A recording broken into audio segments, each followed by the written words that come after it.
진짜 친한 사이면 속 얘기도 다 해야 한다는 말 들어본 적 있으신가요? 그런데 이상하게 내 속 얘기를 다 털어놓은 다음부터 그 친구랑 어색해진 경험 한 번쯤 있지 않나요? 사람은 누구나 공감받고 싶은 욕구가 있습니다. 그래서 마음이 통한다고 느낄 때 이 사람이면 내 비밀도 괜찮겠다 싶은 순간이 오죠. 그런데 심리학적으로 보면 가까운 관계일수록 자기 개방은 조심해야 하는 부분이 있습니다. 오늘은 아무리 친해도 속 얘기하면 안 되는 이유를 심리학적으로 풀어보겠습니다. 한번 솔직하게 떠올려 보세요. 지금까지 가장 많이 속마음을 털어놓은 사람과 지금도 가까운 사이인가요? 생각해보면 이상할 때가 있죠. 깊은 이야기를 나눴던 사람과 어느 순간부터 연락이 뜸해지고 멀어진 경험 말이에요. 많은 사람들은 이렇게 생각합니다. 그 사람이 변한 걸까? 내가 뭘 잘못했나? 우린 원래 안 맞았던 걸까? 하지만 심리학적으로는 조금 다른 설명이 있습니다. 문제는 너무 많이 말했다는 데 있을 수 있다는 것이죠. 우리 대부분은 이런 믿음을 갖고 있어요. 진짜 친한 사이면 뭐든 다 말할 수 있어야 한다. 숨기는 게 없어야 진짜 관계다. 속 얘기를 나눌수록 더 가까워진다. 이 생각 자체가 틀린 건 아니에요. 심리학적으로도 자기 개방은 분명히 관계를 깊게 만드는 요소 중 하나거든요. 문제는 얼마나, 언제, 어떻게가 빠진 채로 이 믿음을 적용할 때 생깁니다. 많은 경우 사람들은 다 말하는 것과 가까워지는 것을 같다고 생각하지만 사실 이 둘은 심리적으로 완전히 다른 개념이라고 볼 수 있습니다. 이 차이를 모르는 채로 관계를 이어가다 보면 진심을 다했는데도 오히려 멀어지는 아이러니한 상황이 반복되는 거죠. 사회심리학자 어빙 알트만과 달마스 테일러가 1973년에 발표한 사회적 침투 이론에 따르면 인간 관계는 양파처럼 겹겹이 깊어집니다. 이 연구에서 말하는 관계의 핵심 요소는 두 가지예요. 하나는 폭이 얼마나 다양한 주제를 다루는가, 다른 하나는 깊이가 얼마나 깊은 수준까지 자신을 드러내는가입니다. 건강한 관계는 이 둘이 적절한 속도로 균형 있게 발전해야 합니다. 즉, 껍질을 천천히 벗기듯 서서히 깊어져야 한다는 거죠. 너무 빠르게, 너무 깊이 들어가면 관계가 상처를 입을 수 있다고 이론은 말합니다. 한 가지 예시를 들어볼게요. 누군가의 집에 처음 방문했는데 그 사람이 갑자기 서랍을 열어 일기장과 편지, 어릴 적 사진까지 전부 보여준다고 상상해보세요. 처음에는 나를 신뢰하는구나 라고 느끼겠지만 시간이 지나면 이런 생각이 들 수 있습니다. 나한테 왜 이렇게까지 보여주는 거지? 부담스럽다. 이게 바로 사회적 침투 이론이 경고한 속도의 문제입니다. 하지만 우리 대부분이 반대로 하고 있죠. 친하다 싶으면 한꺼번에 다 쏟아내거든요. 힘든 가족 얘기, 전 연인 이야기, 돈 문제, 자존감 문제까지 상대가 받아줄 수 있는 양을 전혀 고려하지 않은 채로요. 특히 감정적으로 힘든 시기일수록 이런 경향이 강해지는데 그건 외로움이나 불안이 우리를 더 빠르게 연결되고 싶게 만들기 때문입니다. 심리학에서는 이걸 과잉 자기 노출이라고 부릅니다. 자기 개방이 관계에 필요한 건 맞는데 그게 과도해지면 오히려 역효과가 나는 거거든요. 흥미로운 건 이게 의도적인 게 아니라는 거예요. 대부분의 경우 과잉 자기 노출을 하는 사람들은 진짜로 가까워지고 싶어서 진심을 다하고 싶어서 그러는 겁니다. 의도는 선한데 결과는 반대로는 경우가 많다는 게 이 주제의 가장 슬픈 부분이에요. 그렇다면 듣는 사람 입장에서는 어떨까요? 처음엔 이렇게 느낍니다. 나를 믿어주는구나. 이 사람이 나한테 마음을 여는구나. 특별한 사이가 되는 것 같아. 이 감정은 진짜예요. 심리학 연구들도 자기 개방이 초반에 친밀감을 급격히 높인다는 걸 보여주거든요. 문제는 그 다음부터입니다. 속 얘기가 반복되고 감정적인 무게감이 쌓이면 상대의 뇌 속에서 조용히 다른 신호가 만들어지기 시작해요. 이 사람을 만나면 에너지가 소진된다. 오늘도 힘든 얘기를 하겠구나. 연락이 오면 왠지 무거운 기분이 든다. 심리학에서는 이걸 감정적 과부하라고 부르는데 상대의 감정 에너지가 한계를 넘어서면 관계 자체를 회피하게 된다는 거거든요. 이게 중요한 이유는 상대가 나를 싫어하거나 나쁜 사람이어서 이런 반응이 나타나는 게 아니라는 거예요. 지극히 자연스러운 심리적 자기보호 반응이거든요. 사람의 뇌는 과도한 감정 자극을 받으면 그 자극의 원천으로부터 거리를 두려는 경향이 있어요. 이건 의식적인 선택이 아니라 무의식적인 보호 메커니즘입니다. 그러니까 상대가 먼저 연락을 안 하거나 만남을 슬슬 줄이기 시작할 때 그건 나를 싫어해서가 아니라 감정적으로 지쳐서일 가능성이 높다는 거예요. 실제로 미국 미시간 대학교에서 진행한 연구를 보면 처음 만난 사람들에게 매우 개인적인 이야기를 나누게 했을 때 초반에는 친밀감이 빠르게 올라갔어요. 그런데 그게 오래가지 않았습니다. 시간이 지날수록 오히려 피로감과 거리감이 동시에 증가했고 관계를 지속하려는 의지도 낮아졌거든요. 속 얘기를 나눠서 가까워진 게 아니라 속 얘기 때문에 멀어진 겁니다. 비슷한 맥락에서 심리학자 아론이 진행한 유명한 30여 가지 질문 실험이 있어요. 낯선 두 사람이 점점 깊어지는 질문들에 서로 답하면서 친밀감이 형성되는지 보는 실험인데, 이 실험의 핵심은 질문이 갑자기 깊어지는 게 아니라 단계적으로 서로가 동시에 같은 수준의 개방을 한다는 데 있습니다. 한쪽만 일방적으로 털어놓는 게 아니라 서로가 같은 속도로 마음을 여는 구조거든요. 이게 관계 형성에서 얼마나 중요한지를 잘 보여줍니다. 그 이유를 좀 더 깊이 들여다보면 인간의 뇌가 굉장히 기묘하게 설계되어 있다는 걸 알게 돼요. 우리는 상대방이 얼마나 감정적으로 안정되어 보이는가를 기준으로 무의식적으로 신뢰를 형성합니다. 이건 진화 심리학으로 설명이 되는 부분이에요. 수만 년 전 인류가 집단 생활을 하던 시절로 거슬러 올라가면 위험한 상황에서 함께 생존하려면 감정이 안정된 사람이 더 믿음직스럽거든요. 패닉 상태에 있는 사람보다 침착한 사람이 위기 상황에서 더 나은 판단을 내리니까요. 그래서 우리 뇌는 아직도 그 시절의 생존 논리를 일부 유지하고 있어요. 감정적으로 안정된 사람에게 무의식적으로 신뢰감을 느끼고, 반대로 감정이 불안정해 보이거나 통제되지 않은 것처럼 보이는 사람에게는 본능적으로 거리를 두려는 반응이 생깁니다. 그래서 속 얘기를 너무 많이 꺼내면 상대의 뇌 속에서 나도 모르는 사이에 이 사람은 불안정하다는 신호로 처리될 수 있는 거예요. 이게 억울하게 느껴질 수도 있어요. 나는 그냥 솔직한 건데, 나는 그냥 진심을 다하는 건데 왜 그게 불안정하게 보이냐고요? 근데 여기서 중요한 건 뇌가 의도를 읽는 게 아니라 패턴을 읽는다는 거예요. 아무리 좋은 의도가 있어도 감정적인 무게감이 반복적으로 전달되면 뇌는 그걸 위험 신호로 학습하기 시작합니다.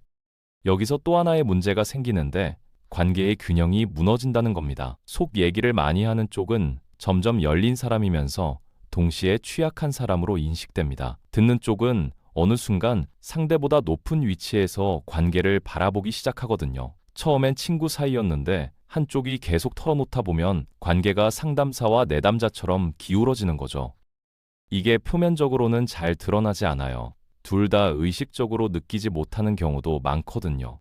그런데 무의식 수준에서는 관계의 무게중심이 한쪽으로 쏠리는 현상이 일어납니다. 그러다 보면 어느 순간 속 얘기를 많이 털어놓은 쪽은 왜 그 사람은 나한테 속 얘기를 잘 안 하지? 하는 소외감을 느끼고, 반대쪽은 이 사람이랑 있으면 왜 이렇게 피곤하지? 하는 부담감을 느끼게 돼요. 두 사람 모두 뭔가 불편한데 그게 뭔지 정확히 모르는 채로 관계가 흐릿해지는 거예요. 심리학자들은 이런 불균형한 자기 개방을 개방 불균형이라고 부릅니다. 그리고 이 불균형이 장기화되면 관계 만족도가 현저히 낮아진다는 연구 결과들이 있어요. 친밀감을 높이려고 한 행동이 오히려 친밀감의 기반을 무너뜨리는 아이러니가 생기는 거죠. 그리고 재밌는 게 하나 더 있어요. 손 얘기를 과하게 꺼내는 사람들의 심리를 들여다보면 사실 가까워지고 싶어서가 아닌 경우가 꽤 있다는 거예요. 이 사람이 나를 진짜로 받아줄까 하는 불안을 확인하고 싶어서 속마음을 일종의 테스트처럼 던지는 거거든요. 심리학에서는 이걸 관계 불안이라고 하는데, 애착 불안이 높은 사람일수록 빠른 자기 개방을 통해 상대의 반응을 시험하려는 경향이 있다고 해요.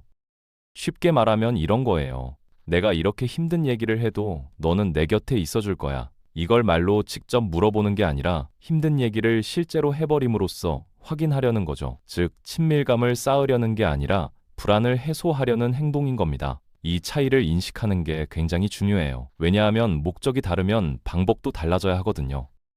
진짜로 가까워지고 싶은 거라면 속도를 조절하면 됩니다. 그런데 불안을 해소하고 싶은 거라면 그건 관계를 통해 해결될 문제가 아니에요. 아무리 상대가 받아줘도 또 다른 불안이 생기고 또 다른 속 얘기를 던지고, 그러다 관계가 지쳐버리는 패턴이 반복될 가능성이 높거든요. 이 경우에는 관계의 방식을 바꾸는 것 이전에 내 불안의 뿌리가 어디에 있는지를 먼저 들여다볼 필요가 있습니다.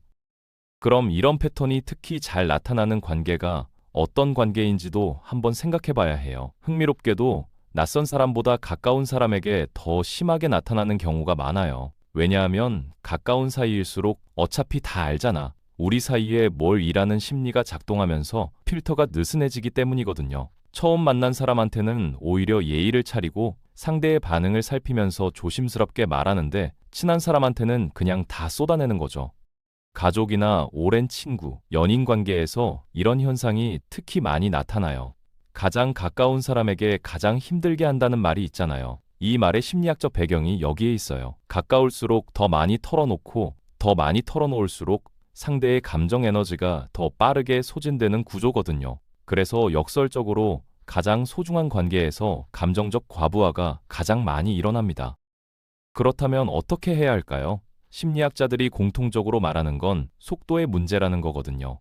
얼마나 깊은 얘기를 하느냐보다 얼마나 천천히 서로의 속도를 맞춰가느냐가 관계의 수명을 결정한다는 겁니다. 관계에도 호흡이 있는데 한쪽이 너무 빨리 달리면 다른 쪽은 숨이 차서 멈추게 되는 거예요.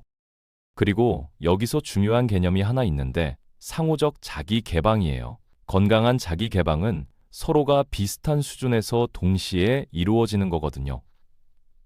내가 조금 열면 상대도 조금 열고, 내가 더 깊이 들어가면 상대도 비슷한 깊이로 따라오고, 이런 식으로 서로의 속도를 맞춰가면서 함께 깊어지는 게 건강한 관계의 형태라는 거예요.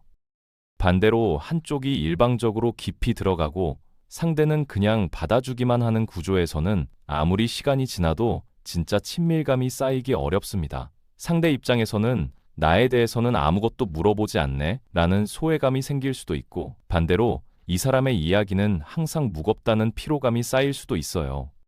또 하나 중요한 게 있는데 속 얘기를 꺼내기 전에 상대방의 감정 상태를 먼저 살펴야 한다는 겁니다. 상대가 오늘 여유가 있는지, 감정적으로 받아줄 수 있는 상황인지 확인하지 않고 내 감정부터 쏟아내는 건 아무리 친한 사이라도 부담이 되거든요. 이건 배려의 문제예요. 내 감정을 표현하는 것과 상대에게 감정적 짐을 얹어놓는 건 다른 겁니다.